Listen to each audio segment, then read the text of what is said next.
Aleluia. Obrigado, meu irmão. Aleluia. Abra sua Bíblia, por favor, comigo em Lucas, capítulo 22. Lucas 22. É um texto também muito conhecido. E como no domingo agora é a nossa ceia, Deus ministrou muito forte ao meu coração, e muito forte mesmo. Eu gostaria que você não se desligasse em nada, por nada, mas prestasse bem atenção ao que Deus quer falar hoje ao teu coração. Sabe, Deus tem algo para a tua vida que pode mudar toda a tua ótica, toda a tua maneira de viver, toda a tua maneira de enxergar o que é o Evangelho, sabe? Toda condição, às vezes, em que você se encontra aprisionado, Deus hoje, Ele quer fazer um milagre na tua vida, um milagre da libertação, um milagre da salvação, um milagre da cura, amém? Acima de tudo, o milagre da salvação. Deus quer te salvar, mais do que te curar. Sabe o que Deus quer? Deus quer te salvar, amém? Você crê nisso? Então dá um glória a Deus aí. Aleluia. Lucas 22, vamos lá.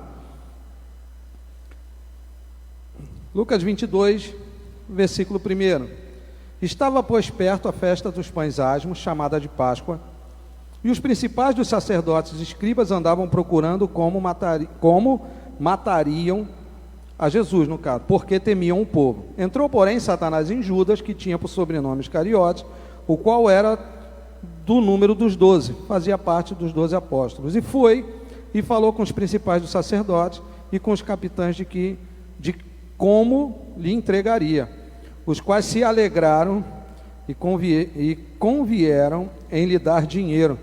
E ele concordou e buscava oportunidade para de entregar sem alvoroço. Versículo 7. Chegou, porém, o dia da festa dos pães asmos, em que importava sacrificar a Páscoa, e mandou a Pedro e a João, dizendo: Ide, preparai-nos a Páscoa para que a comamos. E eles lhe perguntaram: Onde queres que a preparemos? E ele lhes disse: Eis que quando entrares na cidade, encontrareis um homem levando um cântaro de água. Segui-o até a casa em que ele entrar, e direis ao pai de família da casa: o mestre diz: onde está o aposento em que hei de comer a Páscoa com os meus discípulos? Então ele vos mostrará um grande cenáculo mobiliado, ali fazeis preparativos. E pulamos agora para o versículo 31. Disse também o Senhor: Simão, Simão, eis que Satanás vos pediu para vos cirandar como trigo, mas eu roguei por ti. Repete comigo: eu roguei por ti. Ele intercedeu, amém? Para que a tua fé não desfaleça, e tu, quando te converteres, confirma os teus irmãos, amém? Pai, em nome de Jesus, que essa palavra, ela entre em nossos corações e possa, Senhor, nos trazer a revelação que está no teu coração. Nos dê um entendimento, e a mim, Pai, que sou apenas um instrumento do Senhor, a capacidade, Deus, de poder falar e passar aquilo que o Senhor tem falado ao meu coração, porque é única e exclusivamente para a glória do teu nome, em nome de Jesus, amém? Essa era a última ceia de Jesus com os discípulos. Para a gente entender um pouquinho mais o contexto, e eu falo isso em homenagem à minha digníssima esposa, diaconisa Ana Célia, que ela falou para mim: você precisa se ater um pouco mais ao tema. Eu falei: amém. Quem tem uma esposa tem um tesouro, amém? E é verdade. E em homenagem a ela, vamos dissertar aqui. Te amo, coisa mais linda. Jesus então fazia a sua última ceia, o seu último jantar, né, com os discípulos. E ele falava: eu ansiei muito por esse dia, aonde nós vamos cear pela última vez, porque convém que eu seja entregue e venha a ser crucificado. E Jesus então, ele chega naquela casa e começa a conversar com os discípulos, sabe, se despedir humanamente dos discípulos, aproveitando cada momento daquela noite, cada momento daquela Páscoa, assim como nós aproveitamos cada momento quando estamos com os nossos familiares ou com a nossa família. Jesus, ele literalmente adotou aqueles 12 homens, e um não quis ficar para a ceia. O rebelde chutou o balde e foi embora. E Jesus está ali conversando com os discípulos, e Jesus falando o que iria acontecer com ele, Jesus falando que ele seria entregue, né? Que Jesus falando que agora era a hora da sua crucificação, ia cumprir então aquilo que Jesus veio determinado a fazer. O propósito da vida de Jesus então se cumpriria como o sacrifício, como o cordeiro sacrificado naquele dia.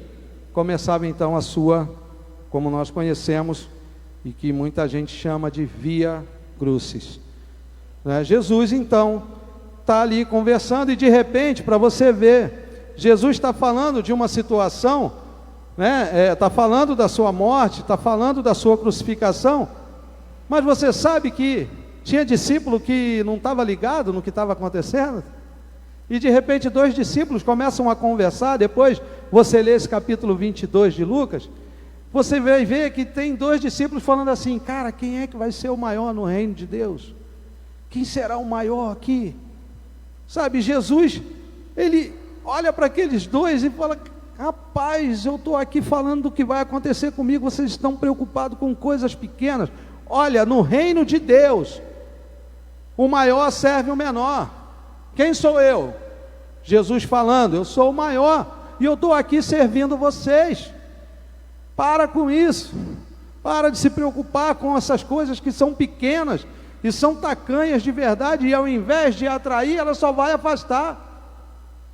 E Jesus continua ensinando e falando com eles, né? No capítulo de João, depois a gente vai ver que faz a mesma menção dessa palavra, que Jesus vai lavar os pés dos discípulos para mostrar para eles que ele, sendo o maior, ele então está ali fazendo a vez de servo. Porque quando alguém chegava na casa e era recebido, havia um escravo, havia um serviçal, geralmente era aquele escravo mais velho ou cego, que ele não produzia mais nada, ele não tinha força mais para produzir no campo, não é? E então esse servo, se ele fosse muito chegado ao patrão, o patrão levava ele para dentro de casa, para que ele pudesse lavar os pés dos seus convidados, né? A gente tem um texto que fala que Jesus foi à casa de Simão, e Simão nem isso fez. Jesus então, ele pega e começa a lavar os pés dos discípulos, e quando ele está lavando os pés dos discípulos, ele está ensinando os discípulos a servirem uns aos outros. E esse é o nosso tema de hoje. Quando você se converter, confirma os teus irmãos. Amém? Quando você se converter, ajuda os teus irmãos. Quando você se converter, fortalece os teus irmãos. Parece duro, mas é verdade. Olha só, voltando um pouquinho no versículo 24 deste texto, a gente vai ver o que eu acabei de narrar.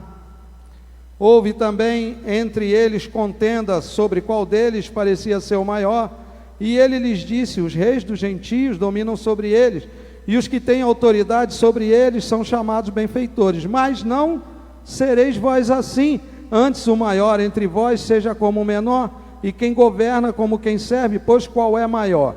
Quem está à mesa ou quem serve? Porventura não é quem está à mesa?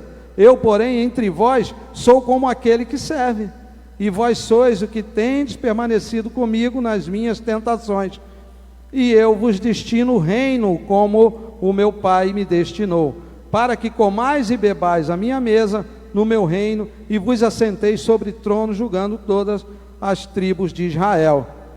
Agora, eu gostaria que, para entender por que Jesus falou isso com Pedro, você desse uma viajada comigo, agora no livro de Mateus, no capítulo 26.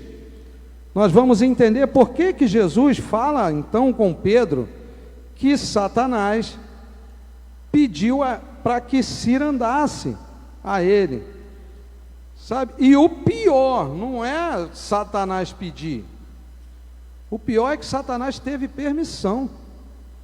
Olha só, capítulo 26, versículo 26. Cadê? 26. Enquanto comiam, Jesus tomou o pão e, abençoando, partiu, deu aos discípulos e disse: tomai e comei, isto é o meu corpo. E tomando o cálice, dando graças, deu-lhes, dizendo: bebei todos, porque isto é o meu sangue, o sangue do Novo Testamento, da nova aliança, que é derramado por muitos para a remissão de pecado. E digo-vos que desde agora não bebereis deste fruto da vide, até que aquele dia em que o beba de novo convosco no reino do meu Pai. Jesus está falando do céu. E tendo cantado um hino, saindo. Então, versículo 31. Então Jesus lhes disse: todos vós esta noite vos escandalizareis de mim, porque está escrito: ferirei o pastor, e as ovelhas do rebanho se dispersarão. Mas depois de eu ressuscitar, irei adiante de vós para a Galiléia. Versículo 33, o que diz aí na sua Bíblia? Mas Pedro respondendo disse-lhe: ainda que todos se escandalizem em ti, eu nunca me escandalizarei. Disse-lhe Jesus: em verdade te digo que nesta noite mesmo, antes que o galo cante, 3 vezes me negarás. E disse Pedro: ainda que me seja necessário morrer contigo, não te negarei.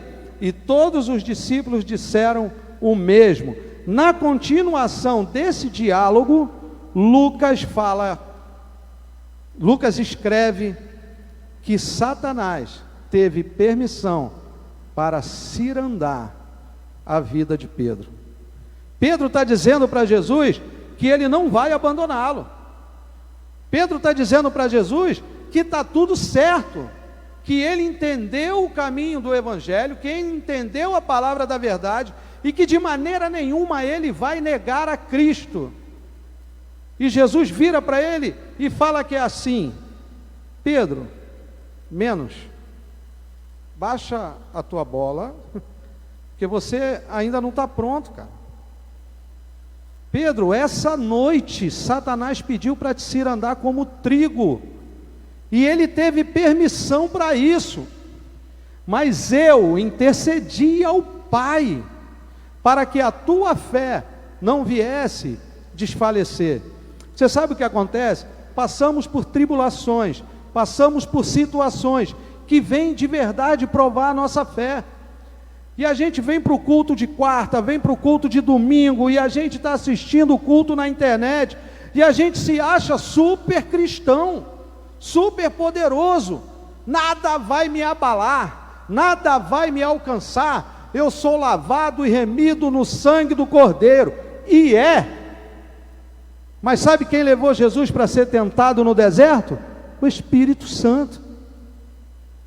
Querido, a vida do cristão não é uma vida de faz de conta, a vida do cristão não é uma vida de alto, não, sabe, cristão também fica doente, cristão também sofre, sabe, cristão também morre.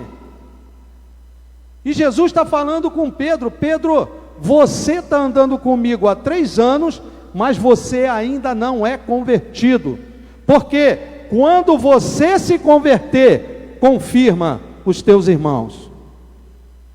Você quer ver? Lucas capítulo 31, eu vou ler com vocês aqui um texto de uma Bíblia que eu gosto muito, que está em Lucas 22, mas é da versão King James, e ela me mostra o que Jesus está falando com Pedro, que é algo bem desafiador para a nossa vida, porque às vezes a gente pensa que a gente é o bambambam do negócio, cara. Ô, meu irmão, eu não falto um culto, eu estou jejuando, nada vai me alcançar, nada vai me alcançar. A gente pensa que está tudo certo com a gente, mas sabe, se não houver a intercessão de Jesus, porque Ele está assentado à destra do Pai, amém? O Espírito Santo está conosco. A palavra de Deus fala que o Espírito Santo, Ele intercede por nós com gemidos inexprimíveis, amém? Com gemidos inexprimíveis. Você não consegue imaginar que gemido é esse.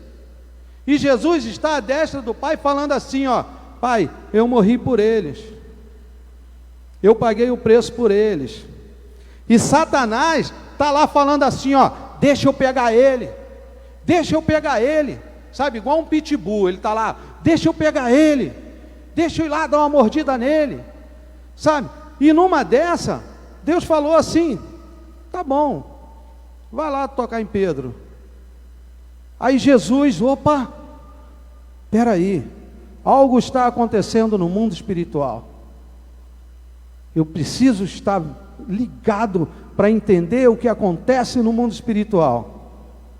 E Jesus viu que Satanás tinha tido permissão para tocar na vida de Pedro. Cirandar significa peneirar. Hoje não, porque hoje tem maquinários, né? As coisas são feitas de forma diferente. Mas na colheita do trigo, o trigo era colocado dentro de uma peneira, e para poder separar, ele era feito assim, ó. Jogava para o alto, o vento espalhava a palha, o trigo caía ali de novo. Então, imagina o que Satanás não queria fazer com Pedro. Essa referência que Jesus faz é porque quanto tempo o lavrador fica para poder fazer a separação da semente do trigo? Não era uma coisa fácil. Então Satanás queria pegar Pedro, cirandar, jogar para cima, e cirandar de novo, e jogar para cima. E imagina, querido, isso. Imagina isso acontecendo comigo e com você. Nós não estamos livres disso não, sabe, porque a nossa vida, ela está sendo preparada na terra para que a gente esteja no ambiente celestial, porque nós não somos cidadãos da terra, nós somos cidadãos do céu, e um dia nós vamos voltar para casa. Só que a gente fica com medo de sofrer nessa terra. A gente não quer sofrer, a gente não quer apanhar, sabe, a gente não quer passar dificuldade. Querido, a dificuldade vem, o dia mau vem. Jesus disse assim, ó: no mundo tereis aflições, mas tem de bom ânimo, porque eu venci o mundo. E assim como eu venci, vocês também vencerão. Mas sabe aonde a gente vence o mundo? Através da palavra de Deus. Entendendo que não somos super cristãos, entendendo que Jesus dá uma direção, falando para Pedro: Pedro, quando você se converter, olha, Pedro, confirma os teus irmãos. Sabe o que Jesus está falando para nós nessa noite? Nós temos a obrigação, nós temos o dever de cuidarmos uns dos outros. Coisas que nós estamos perdendo. Essa pandemia tem feito com que nós fiquemos cada vez mais egoístas, cuidando das nossas próprias coisas e esquecendo dos nossos irmãos. Quantas pessoas você pegou o telefone hoje para ligar, amigo, amiga, parente teu: oi, que está precisando de alguma coisa? Você tem alguma coisa aí para comer? Está precisando de algum remédio? Sabe, quem tem que fazer isso somos nós. Ah, mas eu não tenho condições. Querido, se tu tem 2 quilos de arroz, dá para você compartilhar um. Você sabe por quê? Porque da mesma maneira que Jesus fez aqueles pães multiplicar, Jesus também vai multiplicar a provisão na tua casa quando você estiver cuidando do teu irmão.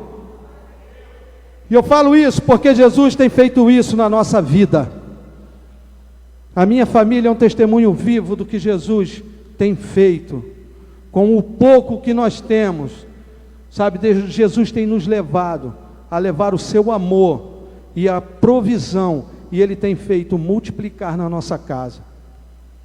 Depois, eu creio que nós vamos ter a oportunidade de poder um dia falar para vocês, sabe, o que Deus fez na nossa vida. Minha esposa e eu pegamos Covid, quase morremos, mas foi quase, porque a poderosa mão do Senhor veio sobre a nossa vida e nos tirou do vale da sombra da morte. E é verdade, eu não estou exagerando não, mas isso fica para uma outra ocasião. Por quê? Porque nesse período nada nos faltou, nada, absolutamente nada, nem comida, nem bebida, nem remédio, nada, nem amor, principalmente. Esse foi o período em que nós nos sentimos mais amados na nossa vida. E Jesus está falando para Pedro: Pedro, você precisa se converter, cara, porque depois que você se converter, você vai conseguir fazer com que os teus irmãos venham se converter também, porque eles vão passar por dificuldades, eles vão ter situações adversas, mas você vai estar lá do lado dele para confirmar, para ajudar e para fortalecê-los na fé. Amém? Pedro escutou? Pedro escutou. Pedro não ouviu. Ele escutou. Jesus então é preso, sai dali, vai para o Getsêmani, aquele relato que nós conhecemos, né? Jesus angustiado, chama os discípulos para orar, os discípulos dormem, e Jesus volta para orar de novo. Então chega o grande dia onde ele é entregue. Jesus é crucificado. Eu acho que é em Marcos 14 ou Marcos 15, 50, que fala assim: no momento em que Jesus é preso, se você puder me ajudar aí, ou é Marcos 14 ou Marcos 15, o capítulo 50, só para a gente poder falar com os irmãos que estão em casa.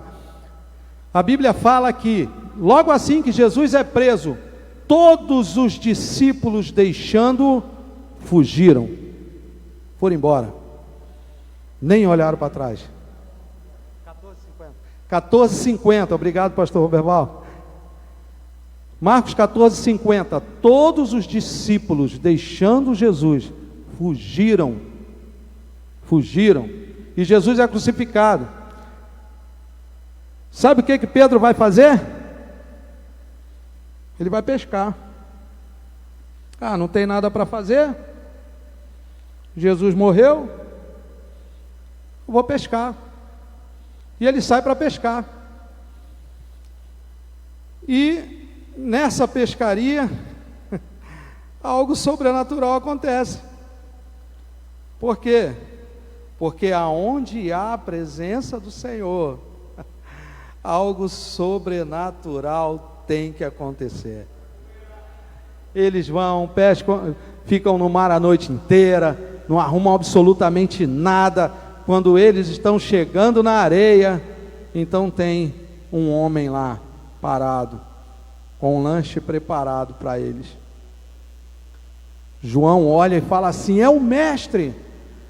Pedro se joga na água e vai lá ter com ele. Sabe o que aconteceu? Jesus fala para Pedro se converter e Pedro se desvia. Mas você sabe que a pessoa, ela não quer se desviar sozinha, e eu não estou falando mal de Pedro não, porque quem dera nós chegarmos a 10%, a 1% do apóstolo Pedro. Estou falando mal dele não. Para mim, Pedro é um exemplo tremendo na Bíblia. Amo muito Pedro. Me fascina a história de Pedro, me fascina a vida de Pedro, sabe? Só que Jesus fala para ele se converter e ele se desvia, e ele leva o irmão dele também. E galera, vamos pescar. Quando Pedro fala assim, vou pescar, na verdade, eu creio que Pedro nem convidou. Quando ele falou assim, eu vou pescar, pela liderança que Pedro exercia naqueles homens, eles falam assim, eu vou também. Sabe, queridos, tem sempre alguém olhando para a tua vida, e a direção que você tomar pode influenciar a vida de muita gente. Cuidado com a tua decisão, cuidado com o teu retroceder. Sabe, você pode, retrocedendo, matar a vida espiritual de muita gente. E eu não estou dizendo daqueles que viriam depois de você, não. Eu estou dizendo daqueles que olham para você e veem vocês como exemplo. Sabe, um dia eu com vontade de sair, quem não tem? O Espírito Santo olha para mim e fala assim: olha por cima dos teus ombros. E no mesmo instante eu entendi que ele estava falando da minha família e das pessoas que andam comigo. Falei, eu não posso desistir, eu não posso retroceder. Pedro retrocede, sabe? Pedro leva aqueles homens para pescar, não pegam nada, mas quando encontra com Jesus, o milagre acontece. 153 grandes peixes, o barco quase vai afundando, sabe? Jesus chega assim, ó, pescou? Quanto, tem muito peixe? Tem, agora deixa tudo para trás, vem comigo que a história é outra. Eles pescaram 153 grandes peixes, não levaram nada para casa. Jesus mandou com que tudo ficasse ali. Sabe por quê? Porque a bênção que vem para a tua vida é para compartilhar, não é para morrer em você. O que Jesus está falando conosco nessa noite é isso. A bênção que chegou em você é para compartilhar com teu irmão. É esse o momento, essa é a hora, sabe? Chegou a hora, passou da hora da gente compartilhar. O que chegar na nossa vida, o nosso irmão tem que provar também. Tem que provar, não tem essa, sabe? Não pode morrer em você. O teu carro não é só para você, é para você levar alguém, para tu dar uma carona para alguém. Não adianta eu virar ali a esquina ali, olhar para o lado fingindo que não estou vendo meu irmão. O que Deus entregou na tua vida é para você compartilhar. Pedro, ele então tem esse encontro com Jesus. Jesus falou: Pedro, quando você se converter, fortalece os teus irmãos. Só que Pedro estava amargurado, Pedro estava se sentindo o pior dos discípulos. Pedro sentiu um peso nele, um peso, sabe o que? Peso de culpa por ter negado Jesus. Porque quando Jesus ia carregando a cruz e Pedro ia de longe olhando, reconheceram ele e falaram com ele: você é igual, você faz parte. Ele: não, nem conheço esse homem aí. Pedro faz isso 3 vezes, e na terceira vez Jesus fita ele nos olhos. Jesus olhou para a alma de Pedro e enxergou uma alma ferida. Jesus quer curar almas feridas nessa noite. E Jesus olha para Pedro e agora fala assim: Pedro, vamos aqui ter um particular. Deixou os outros discípulos e lá na praia Jesus faz aquela pergunta que nós conhecemos: você me ama, Pedro? Sim, Senhor, te amo. Então cuida das minhas ovelhas. Ou seja, então fortalece os teus irmãos. E ele pergunta de novo: você me ama, Pedro? Sim, Senhor, tu sabes que eu te amo. Então cuida das minhas ovelhas. Ah, Pedro, então fortalece os teus irmãos. E pela terceira vez Jesus pergunta: Pedro, você me ama? E ele, chorando, disse: Senhor, tu sabes de todas as coisas, tu sabes que eu te amo. E ele disse: então apacenta as minhas ovelhas. Jesus cura a alma de Pedro. E agora Pedro se converte. Agora ele se converte, meu irmão. Pedro sai dali. A gente vai ver mais à frente, lá no livro de Atos, que Pedro vai pregar. E na primeira pregação, meu irmão, 5.000 pessoas se convertem. Uma pessoa convertida, meu irmão, uma pessoa convertida, quando ela fala do amor de Jesus, a palavra dela sai fogo e consome a palha, consome o que não presta na vida dos outros. A mensagem que eu gostaria de deixar para vocês hoje é: quando vocês se converterem, fortalece a vida dos seus irmãos. Quando vocês se converterem, cuida dos teus irmãos. Quando vocês se converterem, fortalece a vida de cada um. Não deixa teu irmão para trás, não. Não vale a pena a gente chegar no céu sozinho, não. Jesus vai perguntar para a gente. Jesus vai fazer para a gente a mesma pergunta que foi feita para Caim. Caim, cadê o teu irmão? E ele faz essa pergunta para nós nessa noite. Samuel, cadê teu irmão? Wellington, cadê teu irmão? Pastor Roberval, cadê teu irmão? Cadê o teu irmão? Olha para o lado. Cadê o teu irmão? A gente não sabe se ele está doente. A gente não sabe se ele enfraqueceu na fé. A gente não sabe se ele morreu. A gente não sabe. A gente simplesmente não sabe. Deus nos chama essa noite para um fortalecimento dos nossos irmãos, e dizendo que o que você tem não é teu, é para compartilhar. Fica de pé comigo.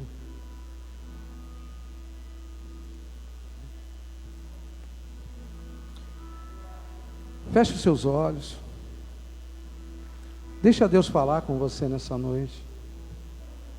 Deus tem muita coisa para falar com você nessa noite. Deus tem muita coisa para tratar contigo nessa noite. Apenas abra o teu coração e deixa Deus falar com você.